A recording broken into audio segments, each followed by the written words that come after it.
കേരളത്തിൽ കനത്ത മഴ തുടരുന്നു. ഈ സീസണിലെ ഏറ്റവും ശക്തമായ മഴയാണ് കഴിഞ്ഞ 24 മണിക്കൂറിനുള്ളിൽ സംസ്ഥാനത്ത് ലഭിച്ചത്. 3 ദിവസം കൂടി അതിതീവ്ര മഴയ്ക്ക് സാധ്യതയുണ്ട്. ഡാമുകൾ തുറന്ന സാഹചര്യത്തിൽ ജാഗ്രതാ മുന്നറിയിപ്പ് നൽകിയിട്ടുണ്ട്. ബുധനും വ്യാഴവും മത്സ്യത്തൊഴിലാളികൾക്ക് കടലിൽ പോകരുതെന്ന നിർദ്ദേശവുമുണ്ട്. എങ്ങും അതിശക്തമായ മഴയാണ് ലഭിക്കുന്നത്. മിക്കയിടങ്ങളിലും നിർത്താതെയുള്ള മഴയാണ് ലഭിച്ചുകൊണ്ടിരിക്കുന്നത്. കഴിഞ്ഞ 24 മണിക്കൂറിൽ മാത്രം ലഭിച്ചത് 69.6 മില്ലി ലിറ്റർ മഴയാണ്. അതായത് ഈ സീസണിലെ ഏറ്റവും കൂടിയ മഴ. അതിൽ ഏറ്റവും കൂടുതൽ മഴ പെയ്തത് കോട്ടയത്താണ്. 103 മില്ലിമീറ്റർ മഴ കോട്ടയത്ത് ലഭിച്ചു. എല്ലാ ജില്ലകളിലും മഴ മുന്നറിയിപ്പുണ്ട്. കേരള തീരത്ത് ഉയർന്ന തിരമാല ജാഗ്രതാ മുന്നറിയിപ്പുണ്ട്. മോശം കാലാവസ്ഥയും കാറ്റും കാരണം ബുധനും വ്യാഴവും കടലിൽ പോകരുതെന്ന് മത്സ്യത്തൊഴിലാളികൾക്ക് നിർദ്ദേശമുണ്ട്. തീരത്തോട് ചേർന്ന് താമസിക്കുന്നവർ ജാഗ്രത പാലിക്കണം. അരുവിക്കര, കല്ലാർകുട്ടി, ലോവർ പെരിയാർ, പമ്പ, പെരിങ്ങൽകുത്ത് ഡാമുകളിൽ നിന്ന് മുൻകരുതലിൻ്റെ ഭാഗമായി വെള്ളം പുറത്തേക്ക് ഒഴുകി വിടുന്നുണ്ട്. ജില്ലകളിൽ NDRF ടീമിനെ നിയോഗിച്ചു. മലയോര മേഖലയിൽ രാത്രി യാത്രകൾ നിരോധിക്കും.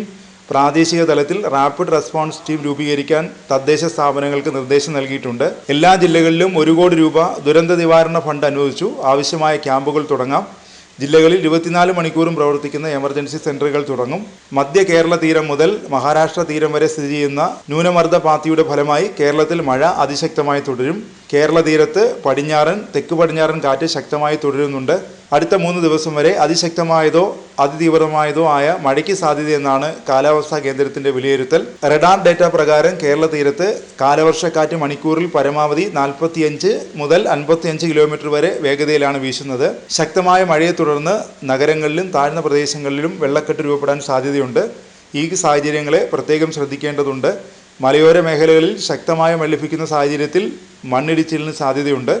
ഇത്തരം മേഖലകളിലേക്കുള്ള രാത്രി യാത്രകൾ പൂർണ്ണമായും ഒഴിവാക്കണം. കാലവർഷക്കാറ്റിന് 45 മുതൽ 55 കിലോമീറ്റർ വരെ വേഗതയുള്ളതിനാൽ മരങ്ങൾ കടപുഴകി വീണും വൈദ്യുതി പോസ്റ്റുകൾ തകർന്നും അപകടങ്ങൾ ഉണ്ടാവാൻ സാധ്യതയുണ്ട്. നദികളിലോ മറ്റ് ജലാശയങ്ങളിലോ കുളിക്കാനോ മീൻ പിടിക്കാനോ മറ്റ് ആവശ്യങ്ങൾക്കോ ഇറങ്ങാൻ പാടില്ല. മഴയുടെ സാഹചര്യത്തിൽ ഇടുക്കി ജില്ലയിൽ ദേവികുളം താലൂക്കിൽ ഒരു ക്യാമ്പ് തുറന്നിട്ടുണ്ട്. വിവിധ കുടുംബങ്ങളിൽ നിന്നായി 36 ആൾക്കാർ ക്യാമ്പിൽ താമസിക്കുന്നുണ്ട്.